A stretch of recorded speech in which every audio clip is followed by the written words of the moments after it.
Nuestra primera lectura del libro de Jeremías, capítulo 33, versículos 14 al 16.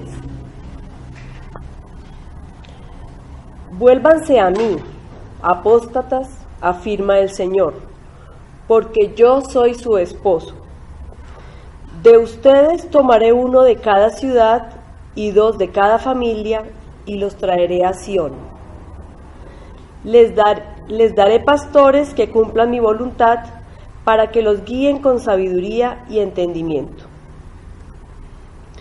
En aquellos días, cuando ustedes se hayan multiplicado y sean numerosos en el país, ya no se dirá más arca del pacto del Señor. Nadie pensará más en ella, ni la recordará. Nadie la echará de menos, ni volverá a fabricarla, afirma el Señor. Esta es palabra de Dios. Salmo 25, del 1 al 10. A ti, Señor, elevo mi alma. Mi Dios, en ti confío. No permitas que sea yo humillado. No dejes que mis enemigos se burlen de mí. Quien en ti pone su esperanza jamás será avergonzado, pero quedarán en vergüenza los que traicionan sin razón. Señor, hazme conocer tus caminos, muéstrame tus sendas, encamíname en tu verdad, enséñame. Tú eres mi Dios y Salvador, en ti pongo mi esperanza todo el día. Acuérdate, Señor, de tu ternura y gran amor que siempre me has mostrado. Olvida los pecados y transgresiones que cometí en mi juventud. Acuérdate de mí según tu gran amor, porque tú, Señor, eres bueno. Bueno y justo es el Señor, por eso les muestra a los pecadores el camino. Él dirige en la justicia a los humildes y les enseña su camino. Todas las sendas del Señor son amor y verdad para quienes cumplen los preceptos de su pacto. Es palabra de Dios. La siguiente lectura corresponde a la epístola de Primera de Tesalonicenses, el capítulo 3, de los versículos 9 al 13. Pues, ¿qué acción de gracias podemos dar a Dios por ustedes? Por todo el gozo con que nos regocijamos delante de nuestro Dios a causa de ustedes, según oramos intensamente de noche y de día, que podamos ver el rostro de ustedes y que completemos lo que falta a su fe. Ahora pues, que el mismo Dios y Padre nuestro y Jesús nuestro Señor dirijan nuestro camino a ustedes. Que el Señor los haga crecer y abundar en amor, unos para con otros, y para con todos, como también nosotros lo hacemos con ustedes, a fin de que Él afirme sus corazones irreprensibles en santidad delante de nuestro Dios y Padre, en la venida de nuestro Señor Jesús con todos sus santos. Esta es palabra de Dios. La lectura del Evangelio viene de Lucas, capítulo 21, los versos del 25 al 36. Hacen parte de lo que llaman el discurso escatológico de Jesús. Entonces habrá señales en el sol, la luna y las estrellas, y por toda la tierra los pueblos estarán llenos de angustia, aterrados por el estruendo del mar embravecido La gente se morirá de espanto con solo pensar en lo que va a caer sobre la humanidad, porque las fuerzas del universo serán sacudidas. Y en ese preciso momento verán al Hijo del Hombre venir en la nube con gran poder e infinita gloria. Cuando se presenten los primeros signos, enderécense y levanten la cabeza, porque está cerca su liberación. Jesús propuso también esta comparación. Fíjense en la higuera y en los demás árboles. Cuando echan los primeros brotes, ustedes saben que el verano ya está cerca. Así también, apenas vean ustedes que suceden las cosas que les dije, sepan que el reino de Dios está cerca. Yo les aseguro que no pasará esta generación hasta que todo esto suceda. El cielo y la tierra pasarán, pero mis palabras no pasarán. Cuiden de ustedes mismos. No sea que la vida depravada, las borracheras o las preocupaciones de este mundo los vuelvan interiormente torpes y ese día caiga sobre ustedes de improviso. Pues se cerrará como una trampa sobre todos los habitantes de la tierra. Por eso, estén vigilando y orando en todo momento para que se les conceda escapar de todo lo que debe suceder y estar de pie ante el Hijo del Hombre. Esta es palabra del Señor. De lo que ya, como decíamos, este es tiempo de adviento, advenimiento, venida, de lo que ya vino, de lo que viene y de lo que ha de venir. Es una espera permanente en una presencia permanente. Como decía Darío, un misterio fundamental de nuestra fe.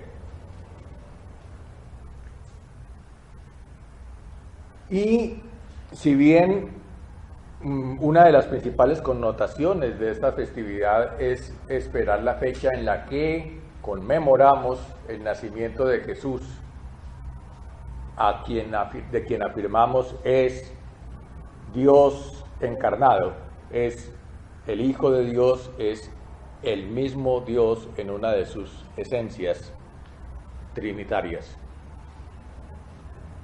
También este tiempo nos tiene que hacer pensar en que estamos esperando esa venida triunfal y consideramos final y definitiva de Jesucristo exaltado, glorificado, lleno de poder, lleno de toda su soberanía a imponer en forma definitiva ese reino que hasta ahora solo se asoma. Por eso los textos de hoy tienen esa doble connotación. Estaban anunciando el profeta Jeremías,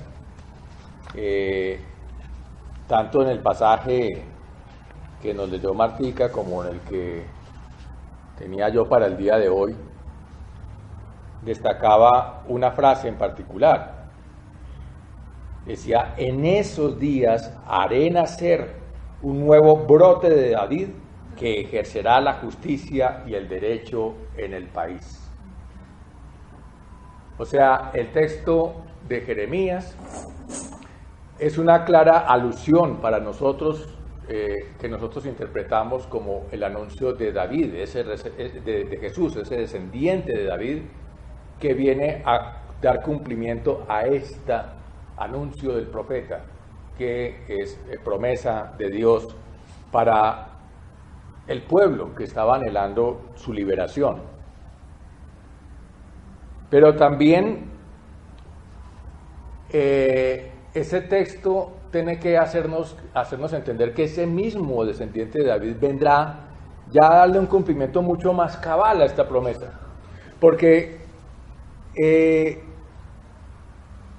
si bien es cierto que nuestro Señor Jesús en su permanencia en la tierra trajo justicia y trajo derecho y trajo una interpretación correcta de la ley, ya no a la luz de la norma, sino a la luz del amor. Bien podría decir la gente de Israel, llegó, murió, resucitó, se fue, pero Israel siguió en las mismas. Israel siguió en una situación en la que ¿cuál justicia? ¿Cuál derecho? Y podría uno decir, como dicen los judíos de hoy, seguimos esperando que venga ese Mesías, ¿dónde está? El cumplimiento de esa profecía, si bien se dio realmente, indiscutiblemente en Jesús, es un cumplimiento parcial.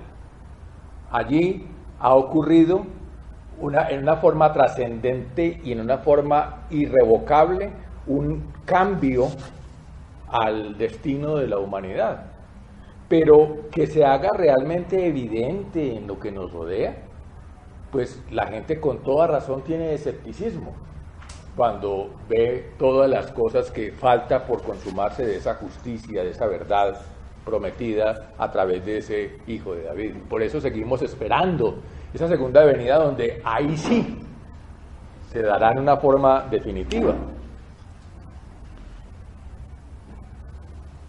El texto del Evangelio tiene, digamos, 4 ideas principales, que son las, como siempre yo trato de traer puntos para que tratemos de recordar. Y asimismo todos los otros textos nos recogen y nos complementan esas 4 ideas principales. La primera es un ya viene. En todos los textos está anunciando viene, está por venir. Eso es Adviento. Ya viene tanto el nacimiento de ese Mesías prometido, como ya viene la presencia en medio nuestro, como ya viene esa implantación definitiva del reino de Dios ya en su plenitud. La segunda idea principal es que vienen tiempos de conmoción. Y eso es a lo que la mayoría de la gente le llama lo apocalíptico. Realmente la palabra apocalipsis no significa, como la gente piensa, desastre, conmoción, caos, destrucción. La palabra apocalipsis simplemente significa revelación. Apocalipsos, quitar el velo, quitarlo tapado. Calipsos es oculto. Quitar lo oculto. Mostrar cómo son las cosas que todavía nosotros no podemos ver, pero que el Señor nos puede revelar.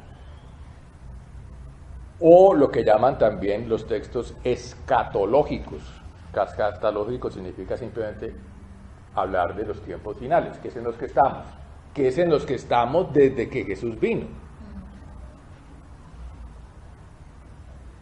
Entonces no hay que ponerle a esos textos tanto misterio, ni tanto terror, ni tratar de leerlo con códigos secretos y misteriosos, sino simplemente saber que anuncian, muestran un retrato de la realidad que enfrentamos. La siguiente idea principal, la hemos hablado, primero ya viene, segundo la conmoción, la tercera idea principal es cuídense, manténganse alerta. Habla el Salmo que el Señor es fiel y misericordioso con los que permanecen. Y Jesús aquí dice la advertencia, ustedes cuídense. Y la última idea principal que rescata este texto es levántense.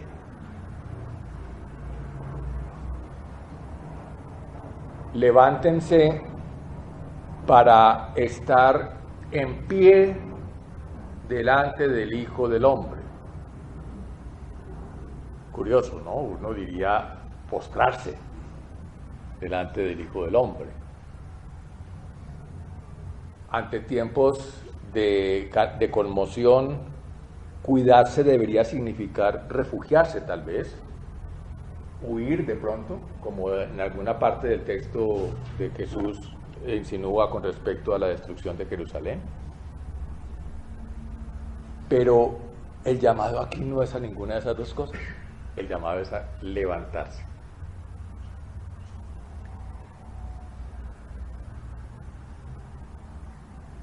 La idea del ya viene.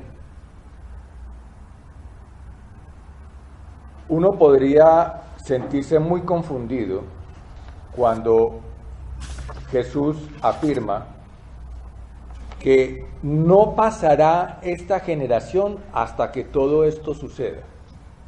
Y eso lo dijo hace 2000 años.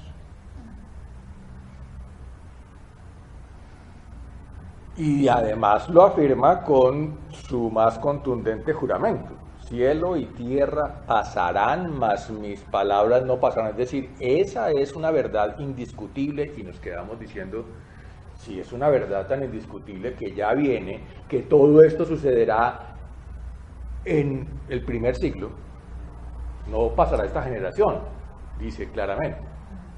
Y le estoy poniendo mucho, un siglo, una generación es 20 años. No pasará esta generación, un primer siglo, y ya todas estas cosas habrán pasado. Pero ¿cómo así? Nosotros seguimos esperando la segunda venida y ya pasó esa generación y muchas otras generaciones. ¿Estará Jesús diciendo un mensaje secreto? ¿O es que sus palabras sí pasarán? ¿Qué pasa? ¿Por qué uno se confunde con eso? Y la verdad, eso le pasó también a la iglesia en los primeros años. Ellos estaban convencidos de que esa venida definitiva de Jesús, ese último momento, el juicio final que otros llaman, el día de cielo nuevo y tierra nueva, y todo esto ocurriría estando ellos mismos los testigos presenciales de esa declaración, vivos. No habría pasado la generación. ¿Cómo interpretamos esto? Y lamentablemente esto ha sido, estos textos de revelación, estos textos escatológicos, estos textos que hablan de los anuncios de Dios sobre los tiempos finales, han generado mucha confusión. Y tenemos entonces denominaciones enteras que se han creado por interpretaciones de estos textos. Entonces hay unos que decían ya y le pusieron fecha, pero cuando pasó la fecha y no llegó, entonces dijeron no, es que nos habíamos equivocado y le están corriendo un poquito y siguen en un adviento permanente que les da el nombre a su denominación, pero tratando de ponerle fecha. Y en este mismo texto, si lo leemos el capítulo entero, que les invito, Jesús empieza advirtiendo, cuando ustedes les digan ya, allí está, es fulano, no le crean. Lo advierte claramente Jesús, que se iba a presentar esta clase de especulaciones que estamos viendo, que hemos visto a lo largo de la historia siempre. Hay otros que dicen que ya llegó. Lo extraño de eso es que si llegó en una forma distinta de la que Jesús lo está diciendo acá. Porque aquí Jesús nos dice claramente que llega en una forma muy palpable, muy evidente para todos. Aquí lo dice como en la nube. Ojo con ese término, porque hoy en día hablamos de la nube para otras cosas. Yo guardo mis fotos que tomo con la cámara en la nube y después las bajo de la nube en el computador. Hay mucha gente que ya no usa dispositivos para backup, y entonces Pues, ¿será que va a tener una página en internet? Tiene alcance global. Pero por gracioso que parezca, todas estas interpretaciones han permitido que haya algunos, por como decía, que se dicen testigos de esa realidad y afirman que Jesús ya vino, y que pero lo que pasa es que solo unos pocos saben dónde está, lo cual contradice claramente la forma como Jesús lo anuncia.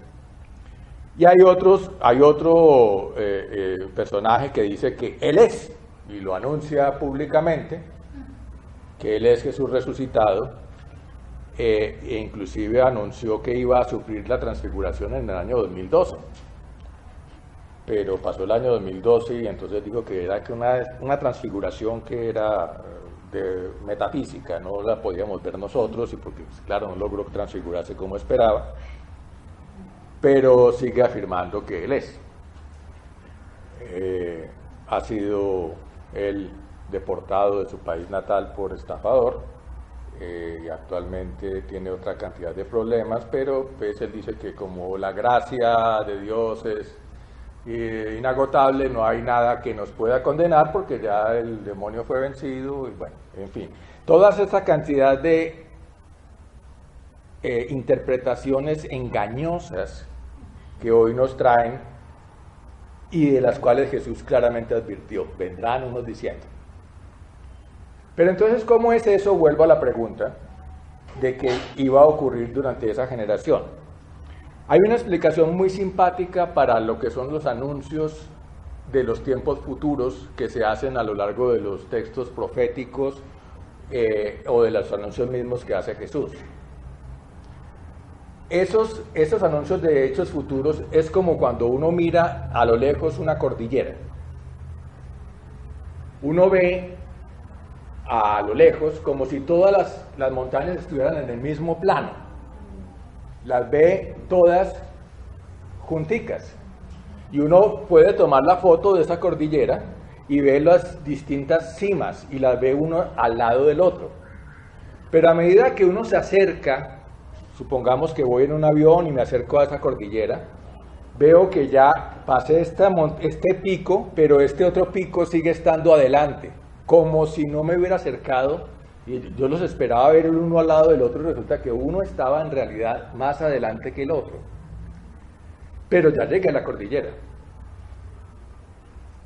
Sin embargo, esas cimas que yo creía que eran simultáneas, en realidad la foto a la distancia me hacía ver como si estuvieran juntas, pero el cruce de la cordillera tiene unos picos que están más acá y otros que van estando más allá. Y no por eso es que no he llegado a la cordillera, solo que se están manifestando unas cosas ya y otras un poco después. Entonces, efectivamente, todas estas cosas ocurrieron durante el primer siglo. ¿Qué son todas esas cosas? Pues que iba a haber la gran conmoción. Jesús en ese capítulo está hablando en primer lugar de la destrucción de Jerusalén, que efectivamente ocurrió en ese primer siglo. Estaba hablando de la manifestación gloriosa y a los ojos de todos de Jesús trayendo su reino. Pentecostés ocurrió a los ojos de todos. La venida de Dios en su esencia espiritual y su manifestación a todos en una forma poderosa e indiscutible. Que la persecución ocurrió toda en el primer siglo. Iban a ser perseguidos, iban a ser asesinados. Es decir, todas estas cosas ya empezaron a ocurrir. Estamos en los últimos tiempos. Lo que pasa es que lo que él anuncia hacia un futuro, nosotros lo veríamos todo como en un solo instante. Está ocurriendo todo, pero todo en una forma progresiva y escalonada e irreversible. Por lo tanto, no hay que pensar en esos anuncios como cosas para el tiempo futuro, son cosas del tiempo presente. Ya han pasado muchas de esas cosas y siguen pasando muchas de esas. Y muchas de esas ocurren en forma repetitiva. La persecución vuelve a darse. Hoy estamos presenciando tiempos de persecución a los creyentes por distintas corrientes. Los engaños siguen dándose todo el tiempo, los cambios climáticos, la conmoción del universo, toda esta cantidad de cosas se han dado, se están dando y se seguirán dando en estos últimos tiempos. Entonces no es que Jesús haya dicho una cosa inexacta, es que nosotros interpretamos de una manera un poco simplista. Tampoco es que tenga unos símbolos extraños que nos toca aprender a descifrar. Lo que está diciendo son cosas muy simples, tal cual en el idioma que lo dijo, para la audiencia que lo dijo, tal cual ocurren en forma literal. Porque hay gente que se empieza a leer el Apocalipsis con una cantidad de claves y con numeritos y con una cantidad de formas para tratar de achacarle al presidente de turno alguna de las bestias del libro. Y la verdad es que esas no fue el propósito con el que fue escrito ese libro. Entonces, el ya viene, nos queda claro que no solamente ya viene, es que ya vino. Ya vino Jesús, Dios hecho hombre. Ya vino su manifestación gloriosa en hechos como el Pentecostés o como la manifestación permanente a través de su iglesia. Pero ya vendrá su manifestación plena y absoluta en grado mayor, porque eso es lo que constituye ese cumplimiento de ese anuncio. Pero mientras viene, seguimos experimentando el tiempo, segunda idea, de la conmoción. Seguimos viviendo tiempos difíciles, viviendo momentos en los que pareciera que otras fuerzas son las que se salen con la suya. ¿Y para qué Jesús nos dio todo este anuncio? Porque sabía que íbamos a tambalear cuando las cosas de nuestra esperanza en la manifestación del reino se viera frustrada, se viera truncada y aparentemente controvertida por los hechos que ocurrían. ¿Cómo así que viene y sigue habiendo injusticia? ¿Cómo así que viene y seguimos teniendo desastres? Seguimos teniendo toda esta cantidad de cosas. La gente buena sufre. Los creyentes son perseguidos. Y entonces pareciera que se impusiera fuera la oposición, no el reino. Por eso es que Jesús lo anuncia. Y sepan que estas cosas van a pasar. Pero por el hecho de que nos lo anuncia es para que sepamos que Él tiene el control sobre esos hechos, que no es que se le salió el plan de las manos. Había una figura muy simpática de un comentarista del Apocalipsis que decía que alguna vez él vio en una playa que a una muchacha la estaba atacando un tiburón y que salía, que había gritos y había mucho desánimo cuando escuchó en la playa a alguien que dijo ¡corten! ¡Ah! Estaban filmando una película. Yo, ¡oh! ¡Qué tranquilidad! Exactamente cuando uno lee Apocalipsis y se da cuenta que hay uno que está sentado en el trono y tiene la potestad de decir corten cuando quiera. Es lo que nos permite saber que esto que estamos viviendo tiene un director sentado en el trono que puede decir corte cuando quiera. Así se vive la realidad de una manera muy diferente. Se puede pasar por esa playa sin desmayarse del miedo. Por eso es que Jesús nos lo anuncia, para que estemos convencidos de que todo esto, por caótico que parezca, por desesperanzador que parezca, por desalentador y por doloroso que nos parezca, tiene un director que tiene la última palabra. Sin embargo, a pesar de nosotros tener esa certeza y ese anuncio, aún así no es que sea fácil pasar por estos tiempos. Los llamamos por eso tiempos difíciles. Y por eso la advertencia a la tercera idea. Cuídense. porque es muy fácil sucumbir cuando uno está experimentando la dificultad. Sobre todo cuando está experimentando la dificultad y alguien le ofrece un atajo.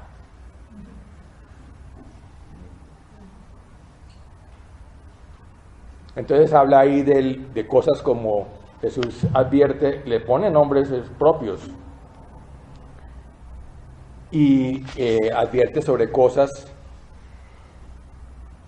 como la vida depravada, las borracheras o las preocupaciones de este mundo, como uno de los ejemplos de cosas que nos pueden sacar de foco.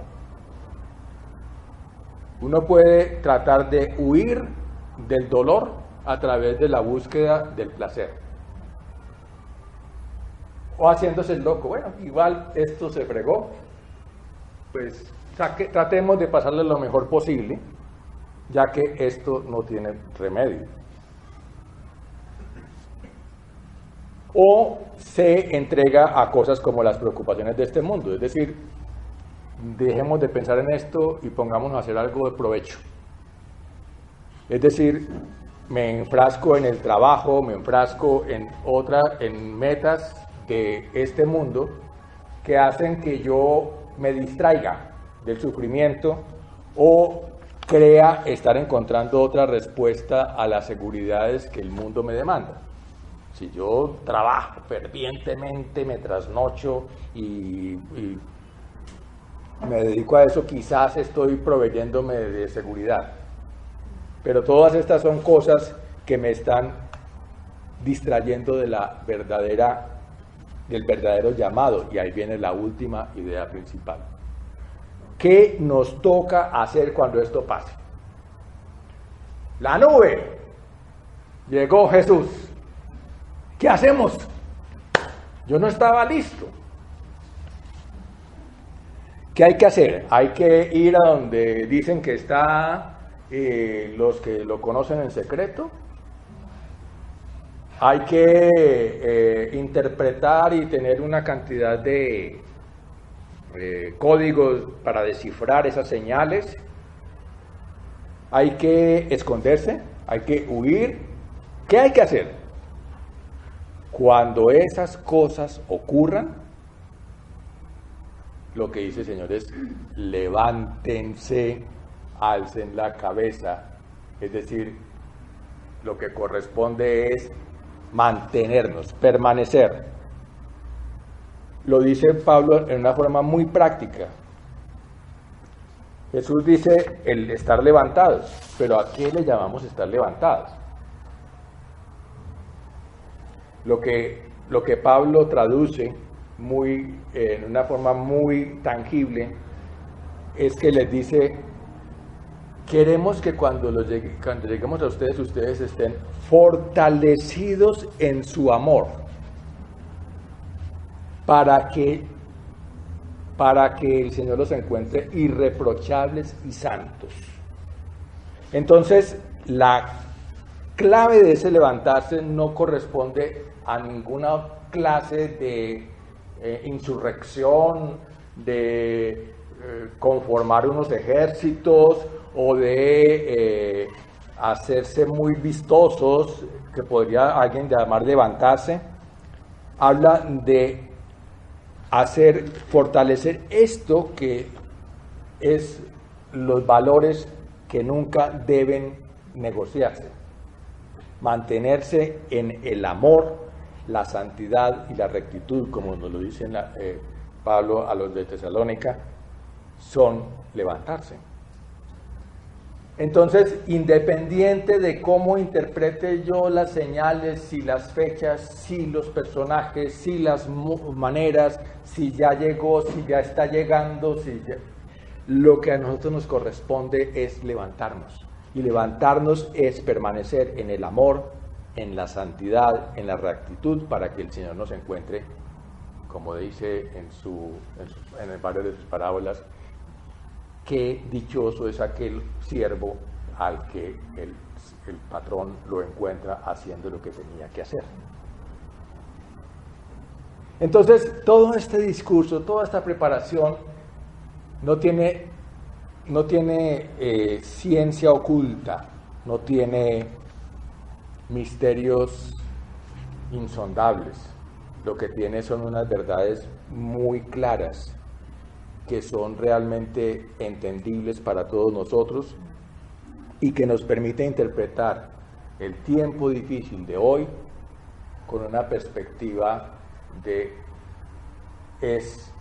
mientras más difícil, más confuso, más es que nos estamos adentrando en esos últimos tiempos y el Señor tiene control sobre ello, y lo que nos corresponde es mantenernos en el amor, en la rectitud, en la santidad.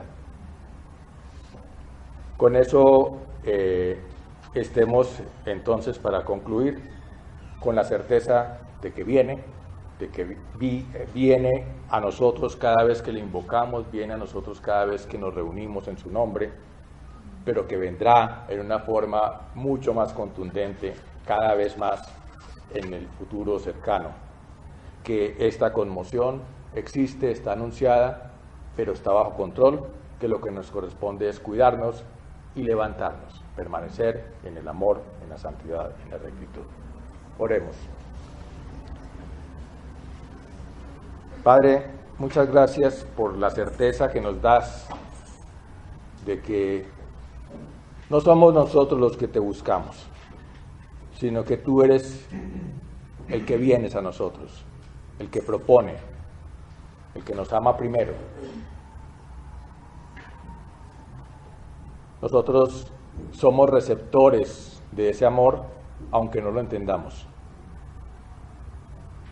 De tu misericordia, aunque a veces